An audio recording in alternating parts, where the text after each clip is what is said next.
काँग्रेसचे हे लक्षण डोक्यात फरक पडल्यासारखे आहे. ते मेंटली रिटायर्ड असल्यासारखे वागत आहे, अशी घणाघाती टीका भाजप नेते चंद्रशेखर बावनकुळे यांनी आज अमरावतीत केली. त्यांच्या बुद्धीची कीव येत आहे. एकीकडे संपूर्ण जगात नरेंद्र मोदी यांना मान्यता मिळत असताना संसदेच्या लोकमंदिरात अशा प्रकारचे निदर्शन करणे, अशी कृती करणे हे लोकशाहीला मान्य नाही, असे बावनकुळे म्हणाले. अत्यंत वाईट वर्तन काँग्रेस पक्षाने करू नये.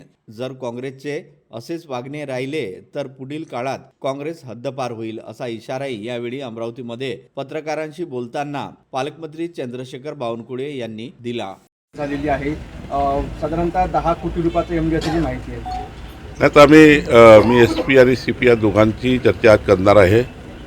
अशा प्रकारचे अमरावती शहरात, अमरावती ग्रामीणमध्ये जे अवैध व्यवसाय आहे याबद्दलची मी आधीच भाष्य केलं होतं निवडणुकीच्या काळात, की अमरावतीमध्ये मजबूत CCTV सर्व्हिलन्स आम्ही करणार आहोत.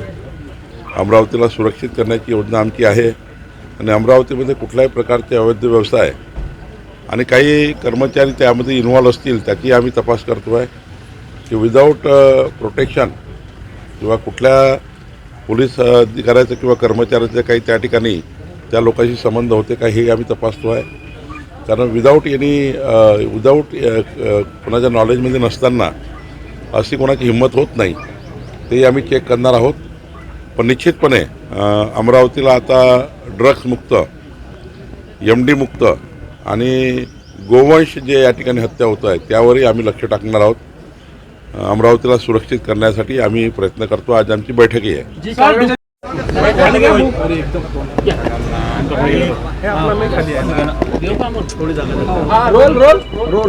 महानगरपालिका महापौरची निवडणूक आहे उद्या.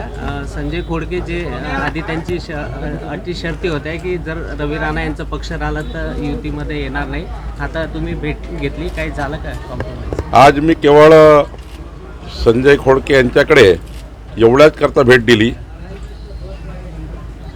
माननीय दिवंगत अजितदादा पवार यांच्या श्रद्धांजलीचा एक बैठक अमरावतीमध्ये 9 तारखेला सायंकाळी 6 वाजता घेण्याची योजना आहे.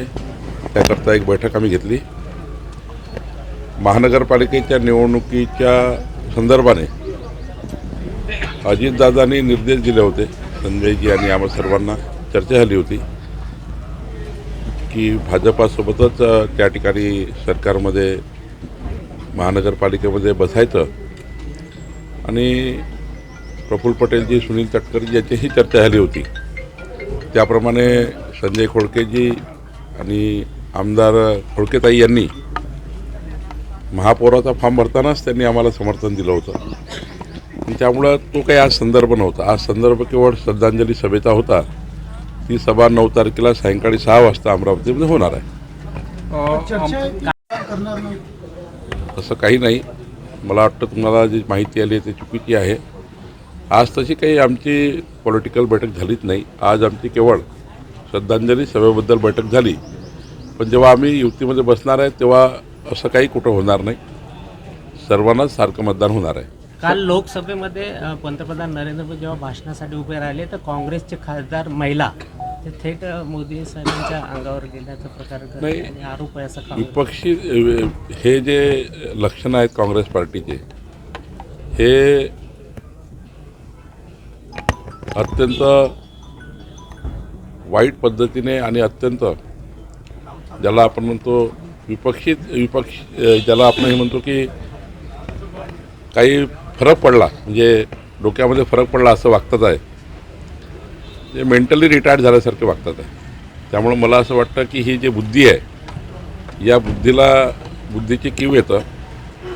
एकीकडे संपूर्ण जगभर, संपूर्ण देशभर पंतप्रधान नरेंद्र मोदीजींना जी मान्यता आहे आणि संसदेच्या लोकमंदिरामध्ये अशा प्रकारच्या प्रदर्शन करणे आणि अशा प्रकारची कृती करणे हे लोकशाहीला मान्य नाही. लोकशाहीमध्ये अशा बाबीला अत्यंत वाईट वर्तन याला आपण समजतो. मला वाटतं असे वर्तन काँग्रेस पार्टीने करू नये. मग देशातल्या जनतेने काँग्रेसला झिटकारलेलं आहे आणि अशा पद्धतीचं काँग्रेसचं वागणं असेल तर पुढच्या काळामध्ये काँग्रेस पार्टी ही देशामधून हद्दपार होईल अशा जर कृती केल्या तर जनता अशा कृती सहन करत नाही.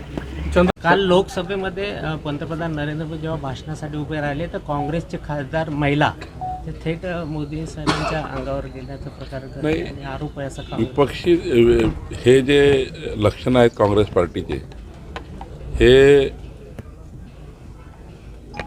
अत्यंत वाईट पद्धतीने आणि अत्यंत ज्याला आपण म्हणतो विपक्ष ज्याला आपण हे म्हणतो की काही फरक पडला म्हणजे डोक्यामध्ये फरक पडला असं वागतात आहे. ते मेंटली रिटायर्ड झाल्यासारखे वागतात आहे. त्यामुळं मला असं वाटतं की ही जी बुद्धी आहे या बुद्धीची कीव येतं. एकीकडे संपूर्ण जगभर संपूर्ण देशभर पंतप्रधान नरेंद्र मोदीजींना जी मान्यता आहे आणि संसदेच्या लोकमंदिरामध्ये अशा प्रकारच्या प्रदर्शन करणे आणि अशा प्रकारची कृती करणे हे लोकशाहीला मान्य नाही.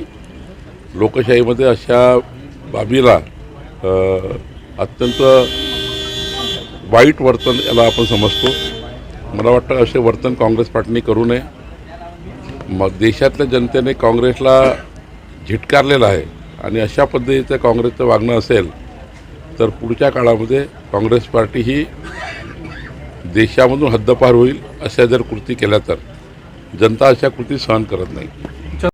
आतापर्यंत मोठ्या प्रमाणात हे जे अवैध धंदे सुरू होते अमरावतीचे अधिकाऱ्यांनी मात्र यांच्याकडे कानडोळा केल्याचं बोललं जात आहे. मी तेच सांगतो आहे की इतकी हिंमत कुणाची जर झाली आहे आणि MD सर्रासपणे अमरावतीमध्ये विकल्या जातं. मी निवडणुकीत भाष्य केलं होतं.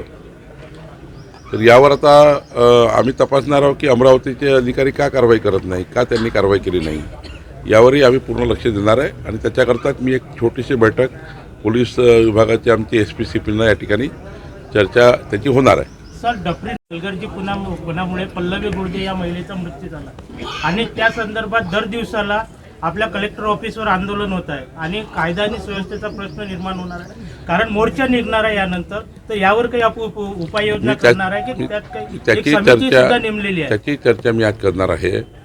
या 2-3 विषयावरच मी चर्चा करता विशेष आलेला आहो.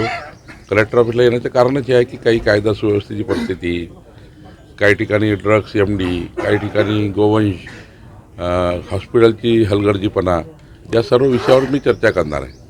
सर, करोडोचा MD जप्त केल्यानंतर नागपूरच्या पथकाने अद्यापर्यंत पत्रकारांसमोर खुलासा केला नाही, माहिती स्पष्ट होत नाही. होईल ना, माहिती स्पष्ट होईल, आम्ही त्याचा खुलासा करू.